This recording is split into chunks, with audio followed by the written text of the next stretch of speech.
The Hyper Room. The Hyper Room.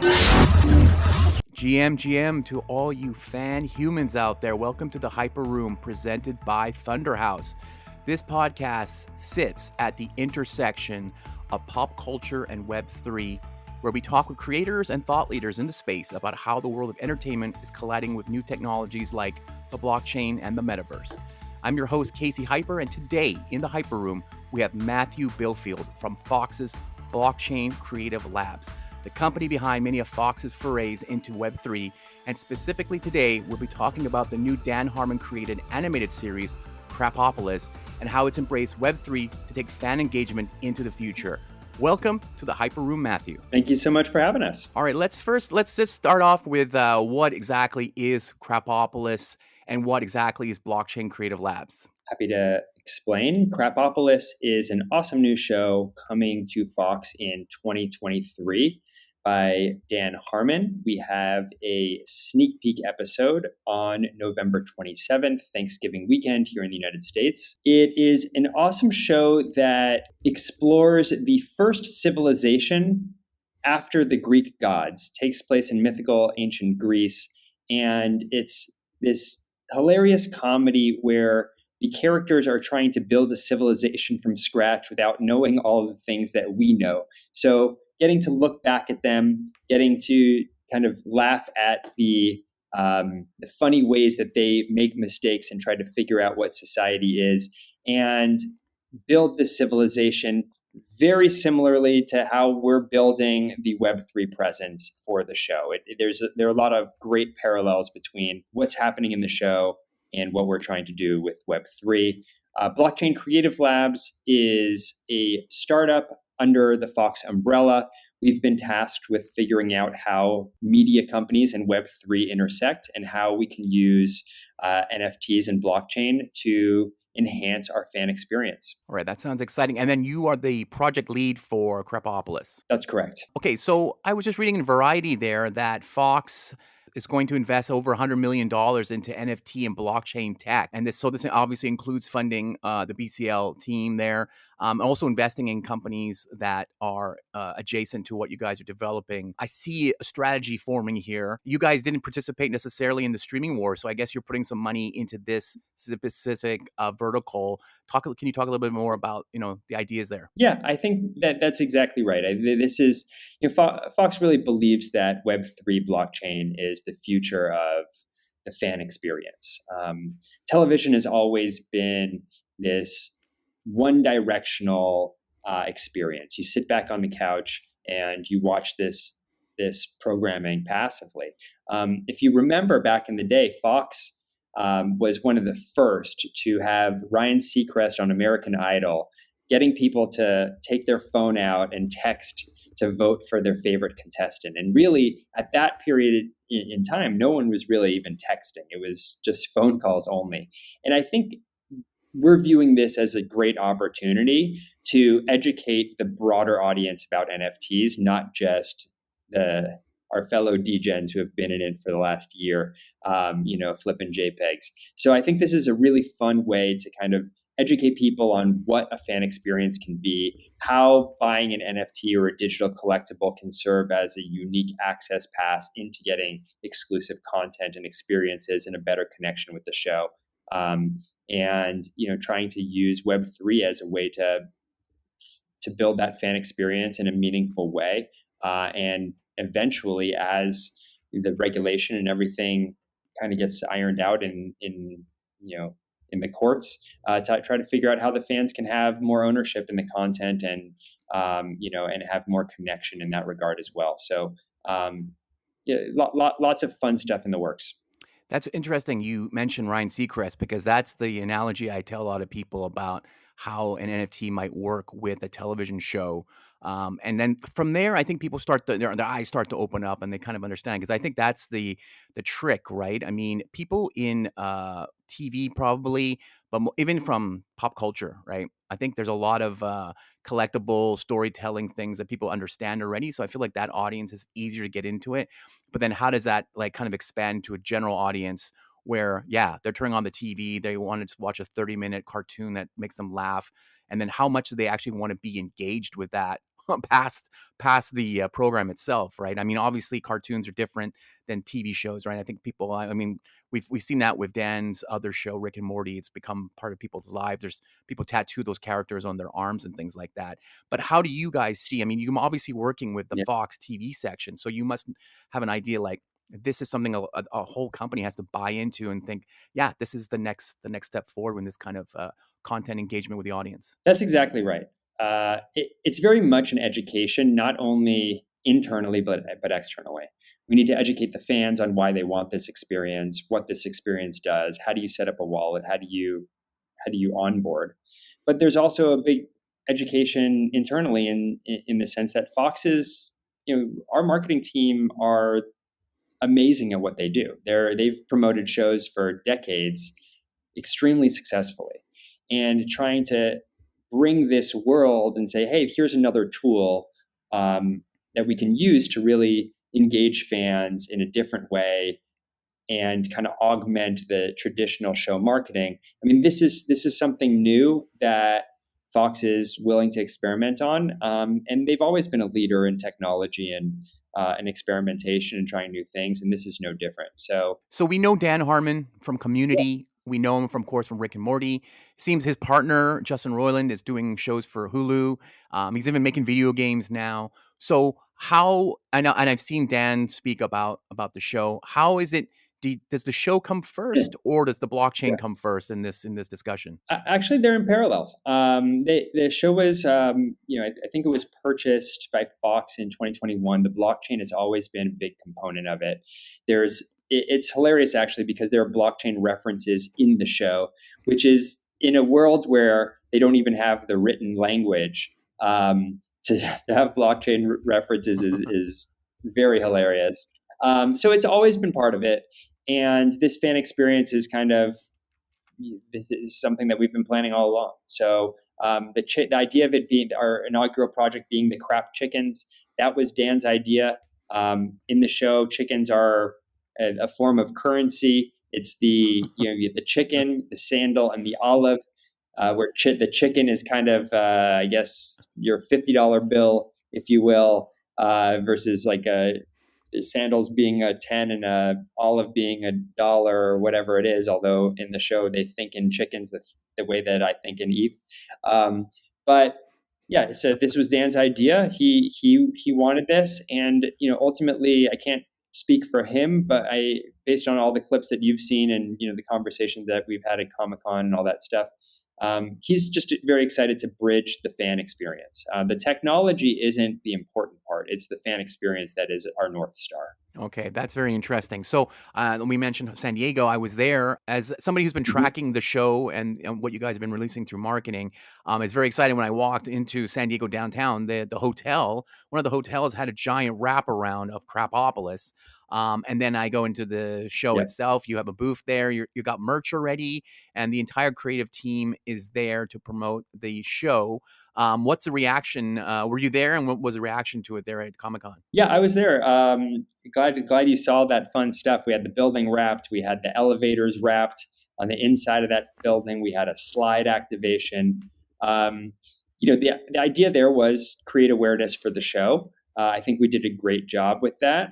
On the NFT side, it was interesting because Comic Con, is very protective, and they have a certain agenda that they want to get through. And we were actually surprised in the Q&A at the panels how many questions were coming out about the NFTs. We were like, wait, this was supposed to be more about the show. But that kind of showed us how interested people are in the NFT component and how much people are like, wait, I have an opportunity as a fan to engage in a show.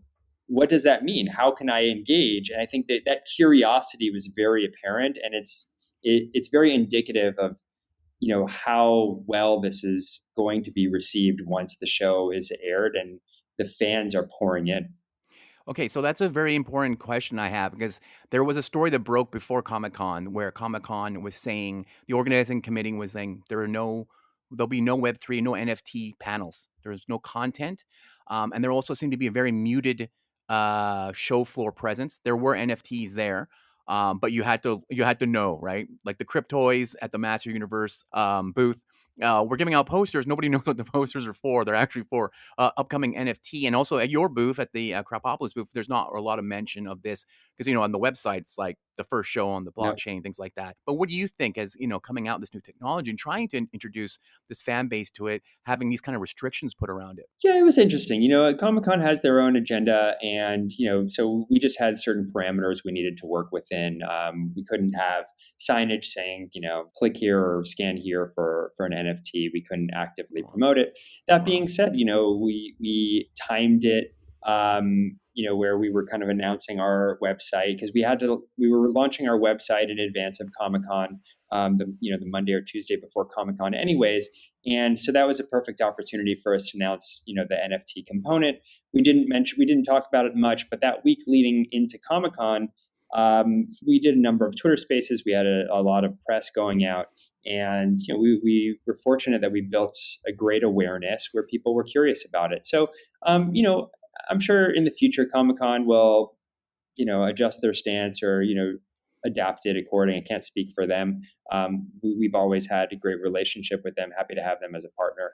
And when they're ready, they'll integrate the NFTs. But we, ultimately this whole thing, and that's the biggest takeaway I'd say from this question and from the NFT component of it is this is one family. It's Krapopolis. We're using the NFTs to promote the show. We're using Comic-Con to promote the show, and the show is the most important thing.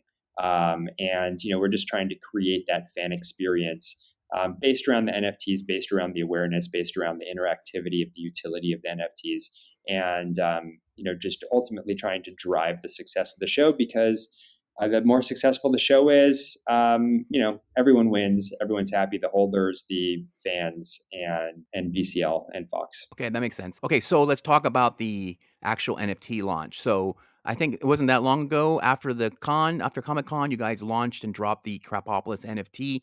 It was a chicken. It's called a crap chicken. Talk a little bit about. So now I know I didn't even know that part. I guess I'm not paying attention to the spaces in the Discord, but it is a type of currency in the show, so it makes sense. There are how many chickens, and what was the price, and how did it go? The launch? Yeah, so it's crop chicken. What's cool about these chickens? It's a generative collection. They're all unique, and every attribute from the chicken is pulled from the show. So if you have a dagger, that dagger came from a specific episode. If you have chains wrapped around the body, that came from a specific scene. And actually, that particular example we have on our Discord in the chicken holders only channel. We have an example of an animatic of that scene, so you can kind of see how that connection is made. So we launched 10,420 chickens. Why 10,420? Well, we kind of did the math. The marathon originated in Greece, 26.2 miles. A chicken is an average speed that a chicken would run is about 9 miles an hour, I believe. And if you calculate it out, a chicken would actually run a marathon if they could in 10,480 steps. But let's say a below average chicken would run it in about 10,420 steps. Okay. So we launched it on August 11th, I believe. Okay. And we sold 3,000 chickens out of the 10,420, and we still have some available. The price, we had a couple tiers of pricing, but the current price is 0.18 ETH. They're still available, krapopolis.com. As the fans start watching the show, we have no doubt that they're all going to end up in the fans' hands. Okay, so I've got one. I was excited to get one. I got it on the mint day. Maybe talk a little bit about what holders can get out of it. I've already connected my wallet to your Discord, and I've seen some animatics, which is quite interesting to see. These kind of animation. They're like the voices are there, and they're like kind of keyframes, I guess. So they're like the setup before they go into actual animation production. So this is something great the fans can actually see the behind the scenes thing. I've always wanted to be part of something like this, like for like Rick and Morty, right? Because once it gets too popular, it becomes too popular, right? It's exciting to be there at the beginning of animated of any kind of creative project, right? Especially from creators that you love. But maybe you can talk a little bit more. What are the kind of perks that people are going to get with this crap chicken? Glad you have one. That's awesome, and I'm glad you're enjoying the animatics. I mean, it's really fun to check out the animatics. It is like a sketch version of some of the comedy where it's kind of blocking out the positioning and how it all works, and really gives you a sense of like what the show is going to be about before you've seen an episode. By the way, I should say we do have a sneak peek on Krapopolis.com where you can get a sense of the humor. There's a great little clip on there. But so as far as utility, we have a lot in the works. First and foremost, coming soon is an actual token-gated screening room. Temporarily, we have those videos being posted on our Discord channel, but we're building a very robust, fully gated, token-gated screening room. Almost like a YouTube meets Hulu meets Netflix, and it's all for owners of the chicken. What's really cool about that, we're going to have a ton of exclusive access. We just actually last week announced the access plan, which I'm happy to run you through. On top of that, we have the show voting, which is really exciting. So, this was like our dream scenario. We're going to have something in every single episode that the community can vote on. So whether that's which face is going to go on a background character, or is it someone going to be holding a sword or an axe or a bat, or what it's going to be? It's going to be pretty awesome as a fan of a show to be able to vote on something that's going to appear in the show. And as you're watching the show, to be like, I had a part in that. That's awesome. Like that, I think that's so much fun. Can I ask you quickly?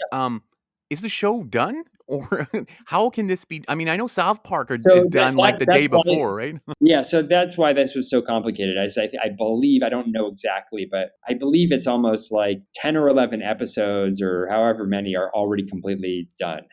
So kind of getting the voting back into the episodes, it's an after the fact sort of thing, because, obviously these shows take a long time to make. Otherwise we would be, we would need to start voting 2 years in advance, right? Which wouldn't make much sense.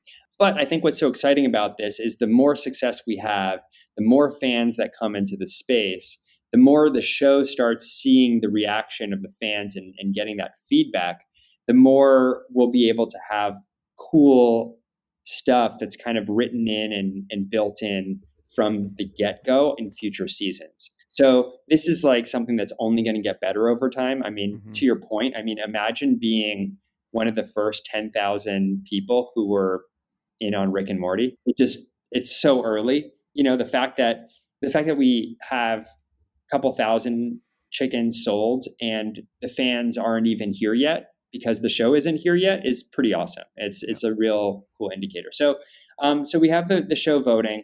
And then we're also building a token-gated merch store. What's cool about it, and this will be the little alpha drop, it's not just going to be physical merch, it's going to be digital merch. We'll have more announcements around that. Kind of feeding off of that, one of the utilities of the chicken, as you probably already know, is these chickens lay an egg every single day, an ERC20 into your wallet. It's a non-transferable egg. It's as long as you have this chicken in your wallet, you're going to collect an egg. If you have 10 chickens, you collect 10 eggs. And we're going to basically build an ecosystem around that. It's more or less like, fan loyalty points, like, almost like an airline or like a credit card company where these points are going to have a purpose within the ecosystem. So, really trying to give back to people for staying in the project, not quickly flipping it and moving on. The longer you hold it, the more eggs you accumulate, the more fan access you're going to have, the more merch you're going to be able to get and things like that. So that's a really, really fun utility. And then on top of that, we're going to have all the other stuff that you'd expect. In real life events, we're already working on some stuff now. We're going to participate in a lot of other NFT related events. We have access to the Fox Studios lot for tours, for in-person access, which is going to be pretty cool. The AMAs, art contests, you name it. And then talk about the biggest utility of all, a TV show, right? How many NFT projects, just release a project, surprise, gets huge. And then they're like, oh, wait, how do we scale this? And they're calling us to figure out how to make a TV show. We have a TV show already made.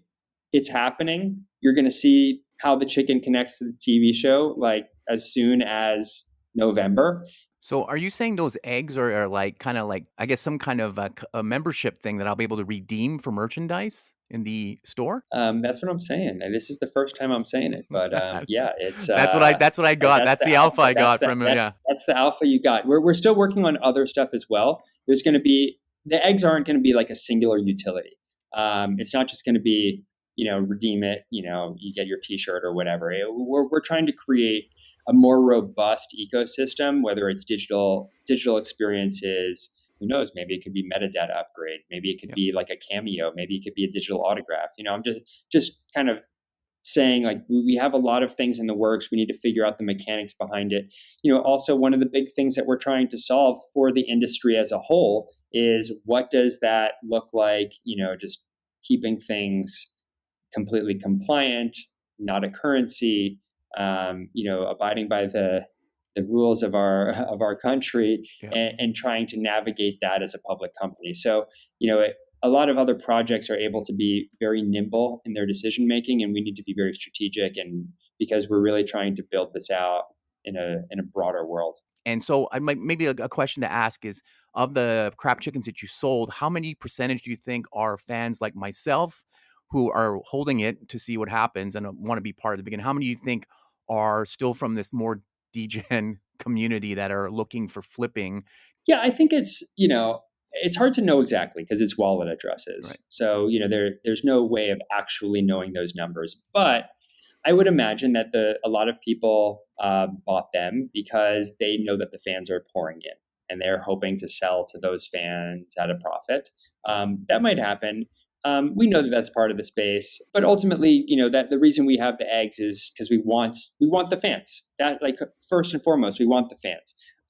Whether people decide they want to come in and see, maybe I sell it to a fan, maybe I play into that space. We're happy to have everybody. And I've also seen in the Discord a number of people who said, I don't even know what Rick and Morty is, but now that I own a crap chicken, Yeah. I'm like very excited to watch the show. So I think we're also seeing it the other way, that I do think that the fans will pour in and we're going to educate people and onboard them to the Web3 experience. But I also think there's a lot of like Web3 people who may have just bought it like speculatively, who are now going to be like, wait, I own this. There's utility coming at me. I'm going to vote on things in the show. Like, I might as well watch the show and enjoy it because like I'm part of this community already. So I think we're going to see it both ways, and that's actually pretty exciting. I do think that ultimately, and this is the plain and simple truth, is I feel like until we have 10,420 true fans, we're going to be sold out when we have that many fans and that many people who are interested.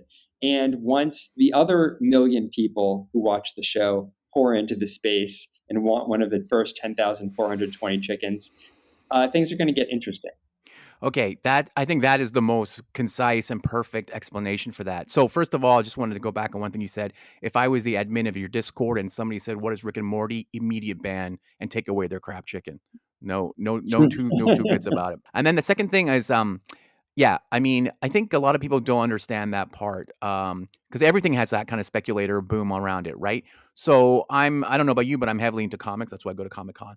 And you see, like, when Marvel announces a certain character is going to get a movie or TV show, the speculators jump in on those comics because people are going to want to buy the first appearance of She-Hulk, the first appearance of Moon Knight, and then of course all these new comics that come out today that are then optioned by Netflix. There's a lot of people just speculating in comics, just buying new number ones of comics that look like they could have a Netflix or a Hulu show or something like that. So that speculation's always there. I guess because maybe the money is so massive or was so massive in crypto and NFTs, people just can't get their heads around it, right? And also it's not a physical thing, but what you just explained, it's exactly the kind of project I think that the mainstream will adopt and see it. And I think you're right. As you get closer and closer to release of the show, the rest of those chickens are just going to disappear super quickly. Just like, we get closer to anything. Like even the House of the Dragon just started, right? People are like, I don't know, is this going to be good? 10 million people tune in for the first episode. If there was an egg that they had, it'd be gone. Well, it'd be gone a long time ago, but it would be something that people could see in the future, right? Yeah, I think you bring up a good point, and this is the analogy that I like to make because when we at first we're not doing this crypto project the way that other people have done it. We're trying to do things in a new way that's going to be fan friendly, that's going to be a fan experience that, has a longer roadmap that doesn't, we're not trying to rush everything. We want to get everything right. We want to, kind of be very thoughtful. And, immediately when we didn't sell out, people are very quick to say, hey, why don't you cut supply? To me, that was an indicator that you don't see the vision yet. And we have more education to do. Yeah. And I think of it similar to a concert. If you bought tickets to the concert and they only sold half the tickets to the show, are they going to just stop selling the rest of the empty stadium because, sell out in the first day? It's like, no, eventually people are going to buy the rest of the Right. the seats. Right. And if you bought a ticket to the show and you're not a fan of that performer, well, that's kind of on you. Like, why did you buy a ticket? But that being said, like, we in that same analogy, we hope that person would be like, hey, I'll go to the show. And they happen to really love it. And now they're a fan. We're kind of trying to take a different approach. This is intended to be, we want to cater to the Web3 audience. We have mechanics in place that are really understandable to them. The merch store, it was an ETH project. We didn't launch on Polygon or any other chain. But ultimately, our goal is to onboard the real fans and educate. And I was in calls even just right before we're recording now, and we're going to have on-air commercials that include calls to action for the Crap Chickens. The fact that we can do that, the fact that we can say, hey, like, let's just put like some 15-second spots on air, that's pretty big, and we have those tools. So there are some people that are sleeping on this project. That's okay. And there's still plenty of room for the fans and for the Web3 people. Let's talk a little bit more about Fox in general. Like you're saying there with the access that other projects wouldn't have. Is this kind of like a test? Would this allow you guys to prove yourselves that this is a great concept and then get the keys to the rest of the kingdom? The Simpsons, Family Guy, Bob's Burgers, things like that? Or is that kind of what the long-term strategy is here? Can you talk to that? Yeah, so I can't speak about the specific properties. I will say that our CEO is Scott Greenberg, who's also CEO of Bento Box, which did Bob's Burgers. Him and Mel, the founders of our company, they have that vision of how do we bring the IP from Fox into this space. So the first launch we had was the Maskverse, which was around the Masked Singer. Had tons, like hundreds of thousands of wallet signups. And the fact that we could advertise on screen, it just translates to massive, massive exposure. We launched the USFL NFT experience, which was USFL is Fox's new football league. We had full cooperation with them. We're going to be in it for season 2 as well. Wow. So yeah, I think what we're seeing, we have Moonsault, which is WWE. WWE is not owned by Fox, but we're building out their NFT platform, Moonsault. So, I think what we're showing is that, and what we're trying to prove is that this is just a way to connect with the fans. And as we create different models, not only, for the reality section, for, as far as Masked Singer, for the sports division with USFL, WWE with, different types of, fan experiences from our partners. And then with our animation with Krapopolis, we're kind of, you can see what we're doing is we're trying to plant our seeds in these different buckets and then create these experiences that we could then roll out to other properties and other IP. And I think the biggest thing is everybody needs to remember that Fox is owned by Disney, which means the keys to, say, Marvel and Star Wars might be up next. Yeah, I can't speak to that. I mean, I don't know exactly how. I think that it's separate. Disney purchased things from a number of property from Fox. So they are two separate companies. Okay. But yeah, I think the takeaway there is that after that sell-off of a bunch of IP, Fox is very nimble right now, and they're able to kind of put their resources in places that they feel will contribute to the future longevity of Fox. And that's really what we're trying to do is prove that through blockchain. Yeah, I think, well, the reason why I asked that, besides, of course, the excitement that would bring, is I saw, because how does what you guys do like permeate through the rest of the company and into Disney? Because I saw an interview with Scott recently, and the first question is, what is an NFT? And that was recorded like 2 weeks ago.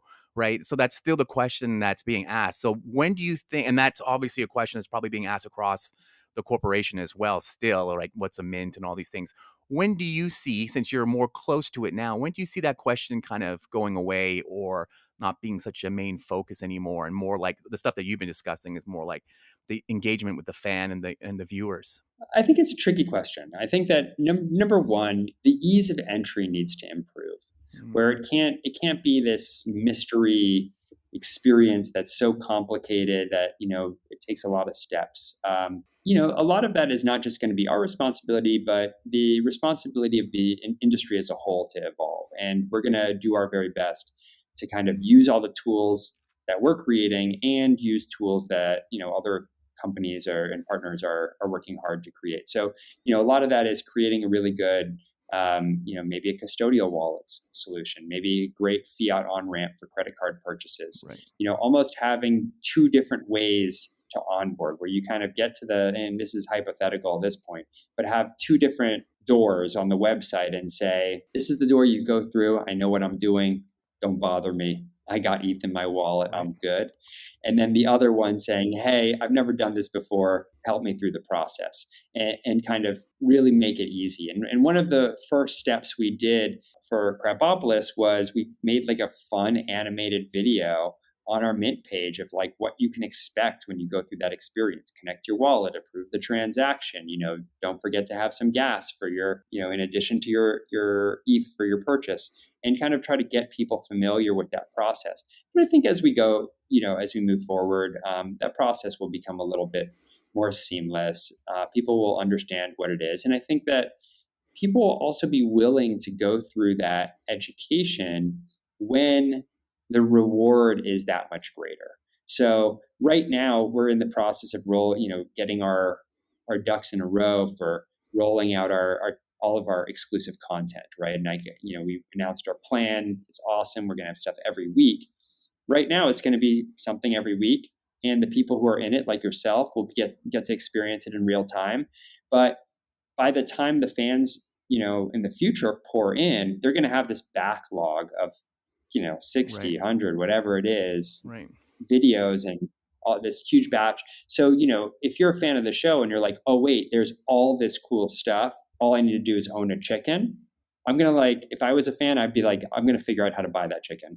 Like, it might be a little tricky, but I'll figure it out. So I think that's part of it too, is like not only create the way to onboard, but create a great experience that they're going to want to onboard for. Are there any projects that you personally Yeah. look at or the team looks at that kind of influence some of the ideas that you guys came up with? I mean, you must all be fairly involved in the NFT market over the last couple of years now. I can't speak for everybody else. We definitely have a lot of degens. We have ape holders, we have punk holders, we have, before I was here, I actually, I had my own project that I released on Art Blocks over a year ago. So I've been in the space for a bit myself. So, I think we're just cumulatively, joining all of our experiences and, coming up with these ideas, but also we have a number of amazing talent just from the entertainment space, from Hulu and other great companies that have come in to try to help, hone in on our user experience. So, it is a lot of, obviously we've been playing in the space for a year. It's important to pay attention to what people are doing, but we're really trying to form our own path and not try to do what other people are doing, but figure out what the future is. So we are looking at a sneak peek of the show on TV on November 27th. And the series is going to launch next year, 2023. Do you know the exact month it's going to come out? It hasn't been announced yet. Okay. Is there a reason why it hasn't been announced? Is it like a scheduling thing? Yeah, I think I'm not entirely sure. I'm not entirely sure how, what goes into scheduling it, but I know they take into account all the programming of what Right. comes before and after, Right. what's been promised with other shows. So I think that gets a little tricky. I know that the dates have been shifted around a number of times, so they'll be announced. We'll definitely announce it as soon as we know. Okay, so right now, if anybody wants to get a crap chicken, they just go to krapopolis.com and they can buy it with ETH or with a credit card. Yeah, so we have Krapopolis.com. You could mint a chicken. We have a way to top up your wallet using a credit card, which is very easy to use. And then we have a partnership with Rarible. So we have a custom marketplace on Rarible, marketplace.krapopolis.com, and it has like the full look and feel of our website, and you could go there and pick out a chicken if there's something specific you're looking for. So yeah, a lot of different options. I will say that the beauty of minting one is you might get something more special than getting something on the secondary market, because there's just some that people haven't seen yet. Very good. That's a great info drop. Thanks a lot, Matthew. This has been a great conversation. I'm excited that you're excited. It's a really fun process, and the feedback from the community and yourself being part of that community has been really important to us. We know that being a big media company, it's very easy to feel like, for the consumer, hey, you got this big company, how are they communicating with the consumer, right? And I think that Web3, and this conversation is a perfect example of it. It kind of makes that space a little bit more intimate. And the fact that we could chat on Twitter, we could chat on Discord, and it's me and I'm on the project side, and it's you and you're on the fan side. We could have this conversation. This speaks to how special that relationship is, and how this community is kind of starting to already, before the show even begins, feel more connected and interactive. In the past, a reporter would need to contact Fox and go through the PR department and everything to facilitate some of these chats. Right. And now the fact that we can have it, it's pretty cool. It's really fun to see, and we're really kind of setting the stage for what all the rest of the media companies will end up doing. All right, that's great. Let's wrap it up there. Thanks so much, Matthew, for your time. You can find links and graphics to everything Matthew and I spoke about at thehyperroom.com. And there are also links to join our Discord and Telegram to get active in the conversation and to get alerts when the new episodes are released. And don't forget to join us live on our weekly Twitter Spaces as we discuss the latest in pop culture Web3 news, what new projects are launching, what creators are getting to Web3, and much, much more. Thanks for listening, and we'll see you next time inside the Hyper